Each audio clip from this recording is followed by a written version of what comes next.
So obviously I'm a geek. Talk to us about the AI that powers Food Llama. How do you know that this food product in itself is free from, contains the actual nutrients it says it contains, is actually fit for you as a consumer? If you search for organic coffee on many retailers and you just indicated that you were vegan, it will take out a lot of options just because of the logic in terms of how the retailers understand the data. Hi, I'm Freya. Welcome to the Skynet Chronicles, Business in the AI Age, the podcast that dives deep into the world where artificial intelligence meets business.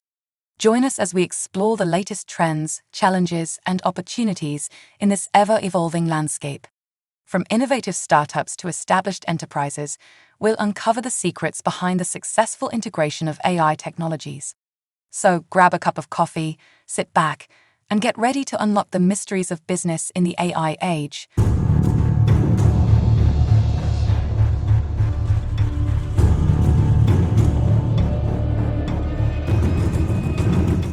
Welcome, Dami, to the Skynet Chronicles.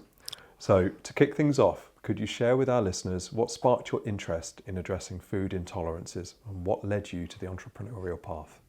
Thanks, Tim.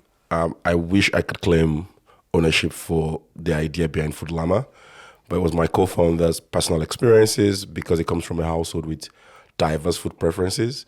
My co-founder is corn intolerant, not allergic, as a sibling who is gluten intolerant, mom's vegan, dad avoids palm oil. So you've got this household with multiple preferences, and deciding on food was always a challenge. It was either you stuck with what you were familiar with, or when you tried to discover something new, it was a research spree. So my co-founder thought, what if there was an assistant that understood you, so had your avatar, your persona, and helped you figure out food wherever you shop for food? And that's the idea behind Food Llama. Fantastic. Food Llama is a brilliant name for an app. Oh, thanks. What does the app aim to achieve for individuals with food tolerances? And how did you go about choosing that unique name? I'll answer the point on the name first before the solution. So the name is inspired by the word Lama, which is of Tibetan origin, which means guide, master, guru. And then he also, you're familiar with like the Dalai Lama, but he also refers to the group of 4 animals that we are familiar with. Llama spelled as double L, alpacas, camelids, and guanachos. And that in itself, we thought, what if we could combine the characteristics of an animal that is very knowledgeable, very wise, with the guide attributes, because that's what Food Llama really wants to be, to guide people to finding the food that works for them. And back to how the app really works. While we're starting out with addressing intolerances, allergies, and some lifestyle choices, it's really not necessarily about intolerances. We recognize that 2 in 3 individuals have some form of preferences when it comes to food, whether it be lifestyle choices, so vegetarian, vegan, or it be dietary concerns like allergies, intolerances, or medical concerns, or it be even sustainability concerns, things around packaging, how was the food sourced. It's common for us to say people are fussy eaters these days, but that's what Food Llama really wants to be, to help people find the food that works for them. The way Food Llama works is you tell Food Llama what your own preferences are first, and then Food Llama also learns on your preferences based on your other habits. So your previous shopping habits, your continuous shopping history. It also picks up on things that people like you are also exhibiting and helps you figure out the food that works for you. So we've got 2 mediums where you can use Food Llama now. It works as a browser extension, but also as a mobile app now. So as a browser extension, we sit on retailer sites. So when you go on your favorite retailer sites, you've got a body sitting on your shoulder, helping you figure out what works. So when you're looking at a food or a basket that is not great for you, you've got Food Llama saying, hey Tim, that's not the best basket for you. There is a better basket for you. Do you want to consider this? And helping just drive those small behavioral changes. That for us is like what is significant. And as a mobile app, we also can use Food Llama in-store. So when you're going in-store shopping, you can scan products, you can scan your basket, you can even initiate your shopping, on your favorite retailers on the mobile app. But Food Llama works in such a way that whatever your preferences are, we know as much as possible about the consumer, but we also know as much as possible about the product or about the food itself, and we do the best matching possible. Excellent. So I definitely shouldn't give my wife the fact that I need to stop eating cake because it'll move that out of the basket every time. Well, that for us is very interesting. One of the things we are focused on is we try not to make the behavioral change too swift. So yes, maybe the first time we'll nudge her to say, hey, you said you wanted to avoid cake or you want to be conscious of your weight and you're adding these items to your basket. Do you want to try to swap out with something that is lower calories or something that is better for you?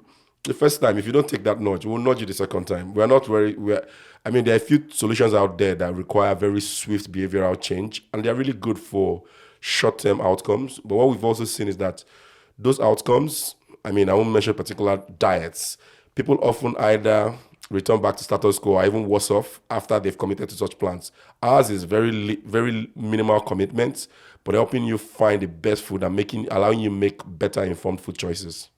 Fantastic. So obviously I'm a geek. Talk to us about the AI that powers Food Llama. Yeah, it's interesting. My co-founder, I'm on the business side of things, and my CTO, my co-founder, is an AI ML expert before AI became like cool. Yeah. Right. So if you speak to those kind of people, they're like, oh, AI has been around since forever. But the real challenge that we're solving at Food Llama is a data problem.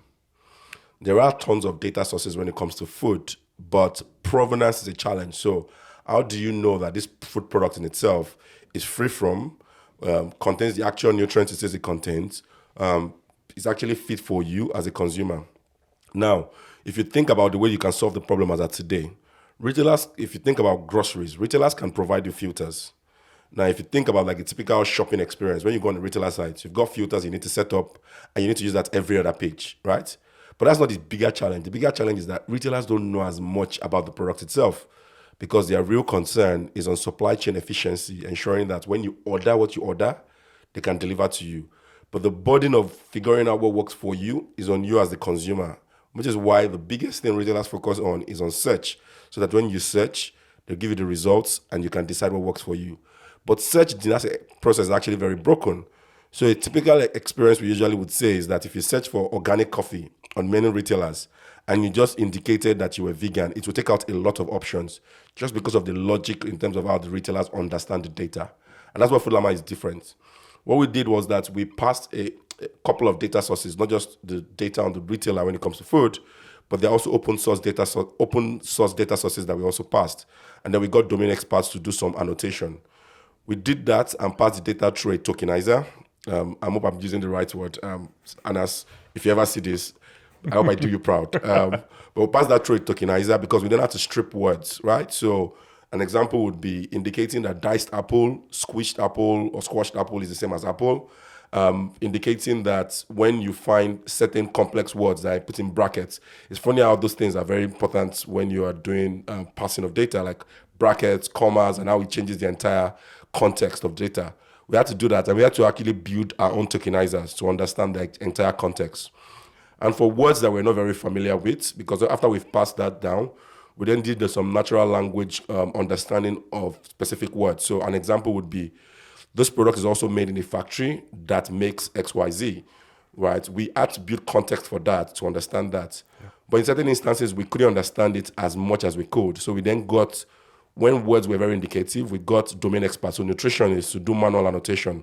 And we use like a mechanical talk system to resolve conflict. So if two people say, well, they score it on a scale of 0 to 5. So if one person gives it 2, another person gives it 3, we try to then see how to resolve the conflict. Maybe a final person gives like a final annotation, or we do like an average scoring system. But that in itself allowed us to then build like a single line analysis. For us, what we really focused on was making sure that the interpretation was very simple for the end user. And so when you use Food Llama today, you will find a very simple analysis. But what goes on the back end is some magic. Some magic, if that's the right word. And for us, we see that application itself, or the way we've built it, can actually be applied in many other facets. So for us, while we try to focus on groceries, we really want to get into online food ordering, we want to get into restaurants, because it's still the same sequence. And if you have as much context, and the way we think about it is that ingredients in itself and the context of ingredients is quite finite, right? But the products or the food you can make out of ingredients is infinite, right? So for us, is understanding as much context about ingredients and ensuring that we build as much knowledge on that. The other thing that we do that we've not yet passed out in information is, if you go on a retailer site today, you will see a product and you get 500 reviews, right? But those 500 reviews, it doesn't necessarily mean anything to you as a consumer, because you might not relate with 500 of those people who've left the reviews. Maybe it was only 10 people that are relevant to you. So we also pass the reviews and try to build insights on that, intelligence on that, to say, of the 500, how many of them are like Tim? And how many of those people that are like Tim actually share the same preferences as Tim? And therefore highlight the most relevant attributes on that product. And that also powers how we think about recommendation, because Food Llama drives a lot of recommendation. As that today, retailers use a lot more statistical stuff to drive recommendation. People like you also bought this, or people who bought this also bought that. But if you think about that on a layer of preferences, when it comes to food, it's quite irrelevant most of the time. So most times people will go to retailer sites and already have a preconceived idea of what they want to buy without referring or defaulting back to like retailer recommendations. We want to be the engine that you trust so much that when we say, team, try out this product, you really trust Food Llama, because Food Llama has an understanding of your preferences, and you trust Food Llama to help you find the best food for you. Fantastic. Netflix recommendation on acid. That we say we are Netflix for food, Spotify for food. Yeah, awesome. So with numerous dietary apps available, what unique features does Food Llama bring to the table that specifically cater to individuals with food intolerances? So we like I earlier said, we are broader than food intolerances. There are quite a few dietary apps on the market. I won't mention any specific names. I think I'll divide them to like three different baskets. There are dietary apps that don't work with consumers. They try to, I talked about retailers being not as smart on product information when it comes to food. So there are a few apps that have tried to help retailers become smarter. So when you search, ensuring that when you say you want a gluten-free cereal, as simple as that query is, it's actually hard for retailers to actually give you that result, return the result. So there are a few apps that have focused on helping the product get better tagging and ensuring that the results that you get is actually better for you. The challenge with that is that you still have to go through like the broken filters. We see that like tons of time. Yeah. The thing is that every other page you're going into, you are setting up this filter system. When you go to like a new retailer, it's quite cumbersome, but it's better than what retailers have as of today. All right. And so those apps are helping retailers ensure that the search results are better. What we really want to focus on is not just search, but actually intuitive discovery, ensuring that we're not waiting for you to discover. We are saying that we know you enough, and when we recommend stuff, you really would like that. There really isn't anyone solving that when it comes to food on that spectrum. The second category would be consumer apps that help you figure out quite a few things. So like what Food Llama is doing. So when you scan products in store, helping you know what works.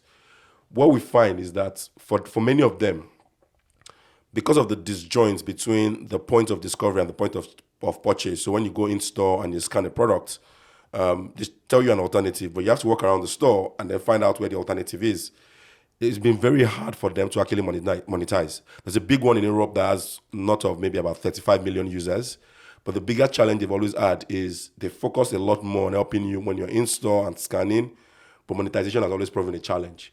What we've tried to figure out is why we have elements of that is how do we bring the part of purchase with the part of discovery? How do we make them collide so that monetization makes a lot more sense for us? That for us differentiates us. And there's a third category of dietary solutions where there are big players in the space in the US. There are multi-billion-dollar businesses in the US that focus on this. What I find for many of them is that they're either very niche in terms of they go after specific clusters of people who are health conscious alone. Many of them will rely on things like continuous glucose monitoring, right? And ensuring that the big problem I and my team, we think we have with that is that they require significant behavioral change. So it's not uncommon that if you search any of these names and search review online about them, you'll find a lot of complaints about them. As a matter of fact, I was reading just a few weeks ago that in the UK, the NHS is actually in some conflict with some of these apps because they're allowing people build negative relationship with food, where every day you're trying to get to a particular score because of what the app tells you, and therefore you treat food as something it shouldn't be treated as. That significant behavioral change that is required by many of these apps, I think it makes them very niche. It also makes them not as sustainable. And that for us was very clear from the beginning to say, we're not going down these two niche paths where we only focus to health buffs, right? Or people who are obsessed about their health. We want to care to a wide variety of people who have different goals, whether it be health, whether it be budget, whether it be things like you want to even improve like your own performance, or you want to, you have ethical concerns or sustainability concerns. We want to appeal to a broad segment of people. And that for us makes us very differentiated. Superb. And that fully customized tokenizer to data tagging to recommendation engine means you can really apply your capabilities to any food requirements, be that at end products within a supermarket or, as you've said, ingredients for restaurants, so that you could help restaurants effectively categorize all of their products without needing to dive into 10 layers of specific data tagging. It's already accounted for in the process that you've built. So you've made something that is generic in its application, but initially tied to shopping baskets within supermarkets. That's correct. Fantastic. So data privacy. What measures has Food Llama taken to ensure that personal data is protected?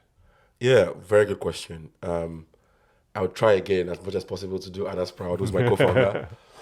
There's a great degree of anonymization that we do around data. I don't know if I should say this. No, I won't say that. But one of the things that you increasingly get is, because as a browser extension, we sit in the browser now, we have access to a lot of data points.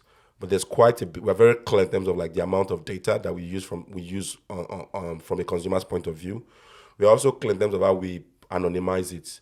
In terms of our relationship, we do not ever use that data for any other marketing relationship, none whatsoever. What we try to do is that we try to build insight. So when we say team, we don't really know who team is. We just know this user with this preference mirrors these other behaviors, and that drives recommendation. So there's a lot of hashing. I hope that's the right word. Yeah, that's the right word. A lot of hashing and a lot of anonymization that we do on user data. And there's very limited pie that we collect from users. Very, very limited. We do collect some, but the ones that we do collect is quite anonymized, that at the point of processing, we also do not see as much. And at the point of input and output, we also do not know as much. But that allows us to build a deep level of insights on a group of people, right? So if team, who we do not know, has the same attributes as Dami, who we do not know, what is the most common behavior across this group of people, and that drives recommendation. But we have absolutely no concerns about privacy whatsoever. So it's anonymized back to a persona level effectively, and you're comparing between different personas so that you can make the right recommendations to them. Fantastic. So what's been the most rewarding aspect of developing Food Llama? I think it was just the first day that the product kind of worked. Yeah. We did a thing. Yeah, because you can have an idea, and just a bit of backstory. When we had the idea for Food Llama, we went to raise money from a few angel investors without a product. Yes, we had like a demo of the product, and the way we did the demo was like we went to a particular retailer site. We manually downloaded like a section, and we showed what the product might look like if it works, and then went to raise money off of that. And so when you now start executing, you now see that, okay, at scale, this doesn't really work the way you thought about. But I have to credit like a lot of genius behind like the technology, down to like my CTO, because there were quite a few bottlenecks we faced. And so the first day I was like, this worked, right? That for me was like very rewarding. And people say that for entrepreneurs don't get high when other people are getting high. I think that's very true, because you've already gotten excited in your mind, so that when in reality comes to pass, you're not as excited as everyone is like, finally. So that point of seeing it work, I think that's one of the biggest highs I've ever seen. The other ones I would think about would be one consumer who sent an anonymous email to us. I mean, that email stuck in my head. Her name is Rhea. Yeah. And the email went this way. For me, one of the proudest moments. The email went this way. She came up with a name. She said, Llama team. So she abbreviated like food, but Llama team. Absolutely love you guys. Thanks for building this. I have 2 kids who've got allergies, and I used to dread my weekly shop. You guys have made it simple. I have one request. I've got a husband who's got a kidney condition, right? Can you guys build a potassium flag so that when I'm shopping, I can easily know products that contain potassium and strike them out? Love you, love you, love you guys. And that, when I shared it with the team, I mean, it's that one feedback that it just changes everything, because it means that even if it's for a few people, it means that there's something that is not just your co-founder who had the challenge, but there are a few people out there in the world who also have the same experience, and you're solving a prick problem for them. Yeah, that journey from concept to wow, it works, to that real actual evidence of it's magic and it is changing somebody's life is always breathtaking, isn't it? Fantastic. So how do you envision AI to continue revolutionizing management of food intolerances and food preferences?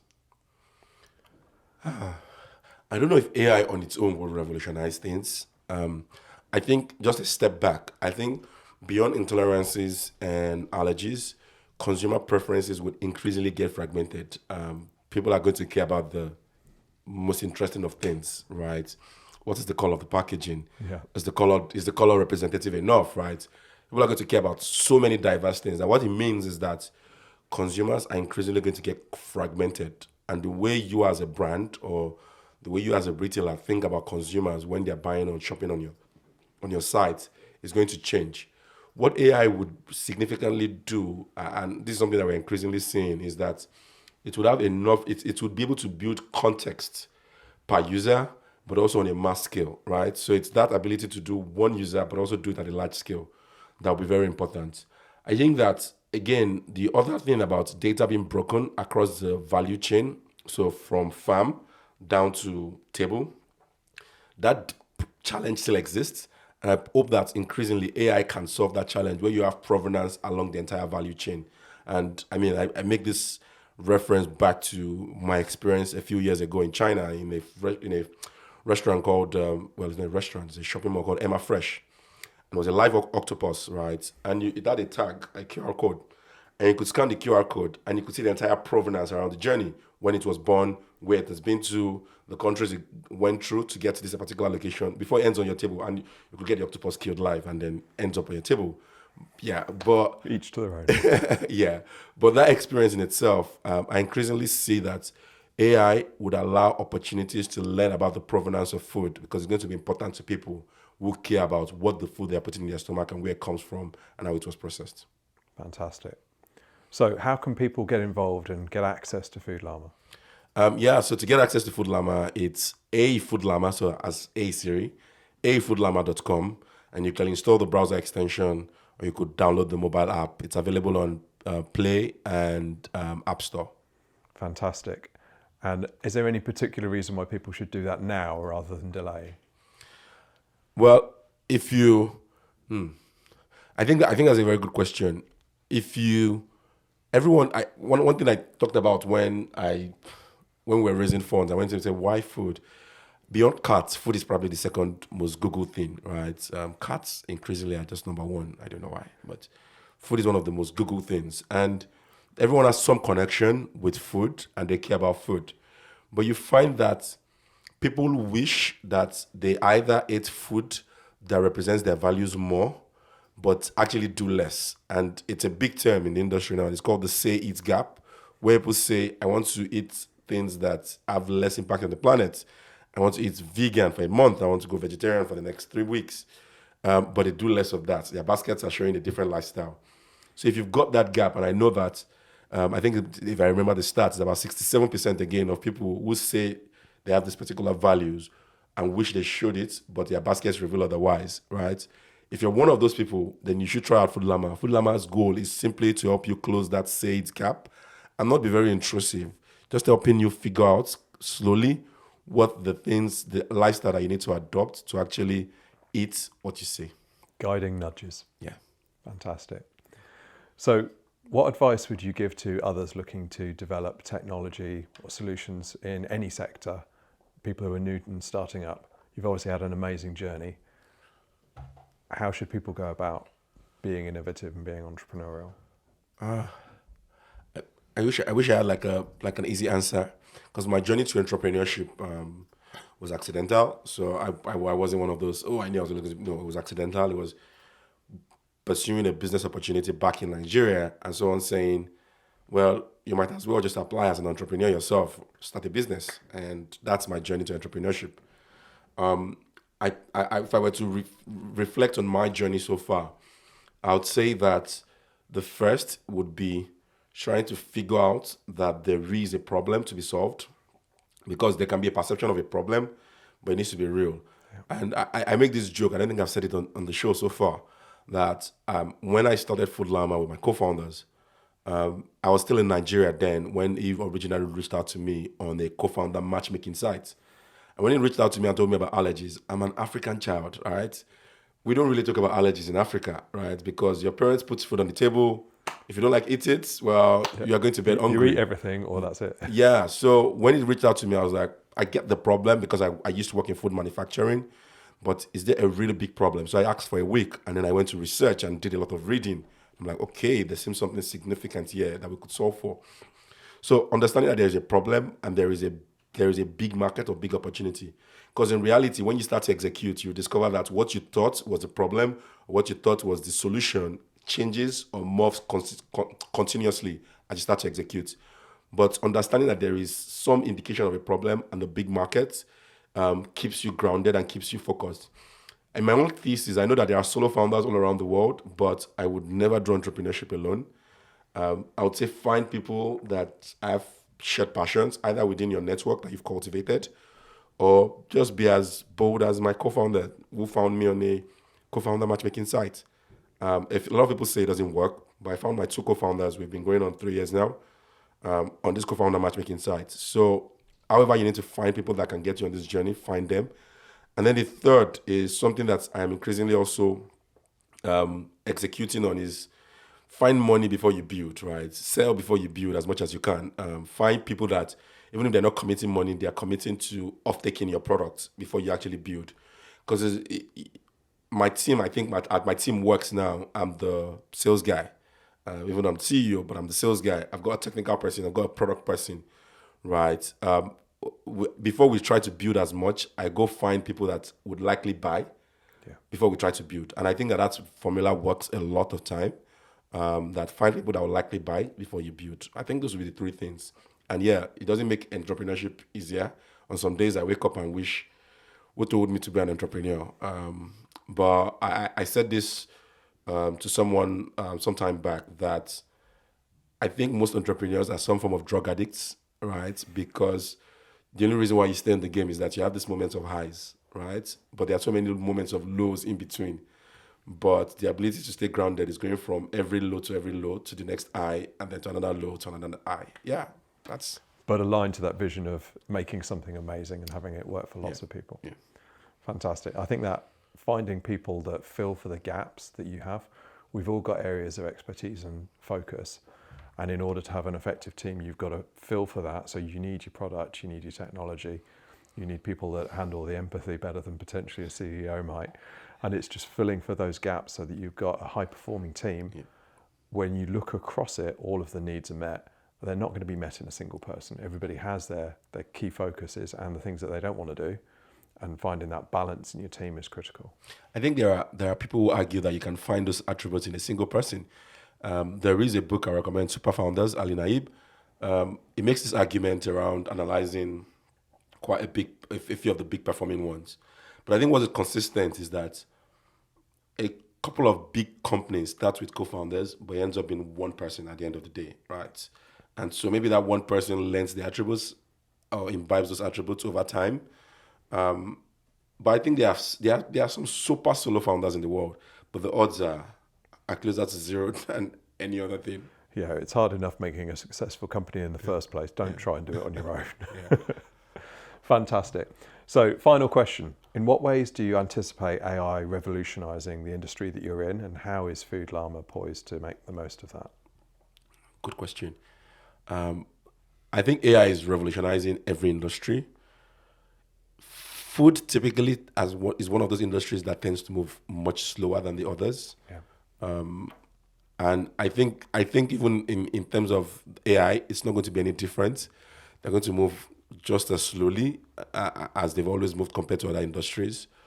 But what I eventually see is the concept of personalized nutrition being a bigger thing where food in itself will be built to your particular preferences. So it's not mass production, because the big challenges are today is there's mass production of food and then they go market it, right? It's the same thing with fashion.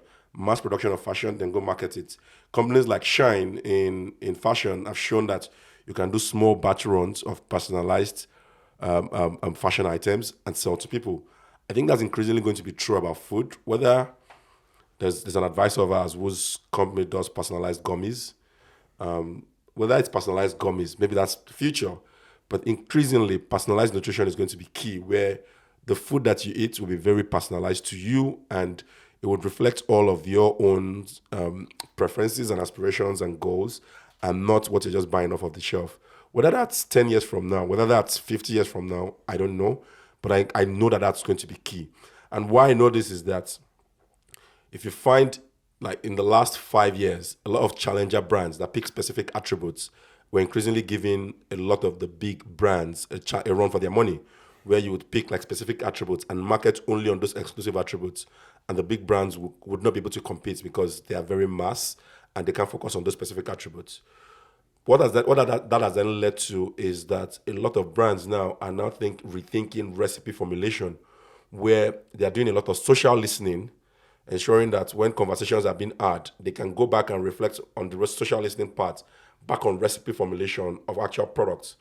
And because AI is now, and that's an interesting thing, AI is now cutting circuits of what used to be like an 18 to 24 months new product development cycle, where you can literally do 4 weeks new product development cycle. You can test and infer.